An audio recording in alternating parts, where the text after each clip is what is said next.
Okay, I'm here at the Level 99 Games booth, and I'm here with Trey Chambers, designer of Argent, the Consortium. And he's going to show us, there's a new game coming out probably next year, and he's going to show us how it works. So take it away, Trey. Great. So what you're doing in this game is you're trying to be elected Chancellor of a University of Magic.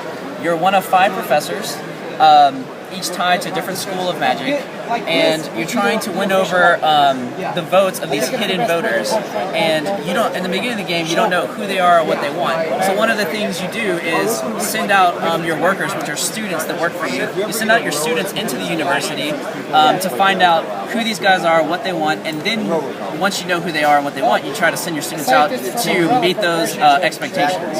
So then at the end of the game, all the voters are revealed, and then you dole them out, and whoever has the most voters is the winner. So it doesn't have a victory point track. Instead, you're trying to meet these goals, and whoever meets the most goals will win the game. For instance, this one just gives you a vote if you have the most gold. If you're the richest player at the end of the game, you would get their vote. Some other things that are unique about this particular worker placement game is that besides placing your students, you also have spells in front of you in a tableau.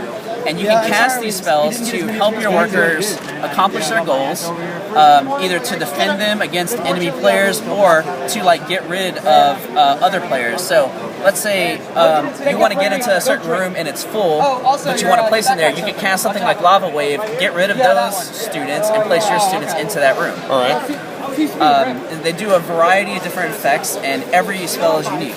Then you have the workers. Each worker has its own power. So you draft these workers at the beginning of the game.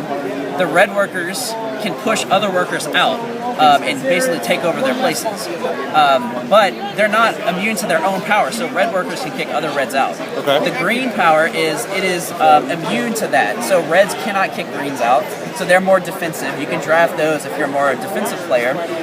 You can draft purple mages if you want to get first placement. All purple mages are placed before any of the other mages are placed.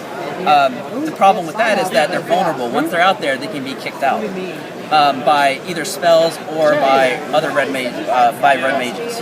And then you have blue mages, which are immune to spells, like the spells that I showed you before that can kick mages out, cannot kick blue mages out. So that's the basis of the game. There's a few other things, like there's items, magical items you can get that have a variety of different effects. Like this item here, it's a potion, you drink it, and when you drink it, you get to look at one of the Consortium voters and find out what they're looking for. Okay. Okay, so thanks. That's, yeah. Thanks, Trey.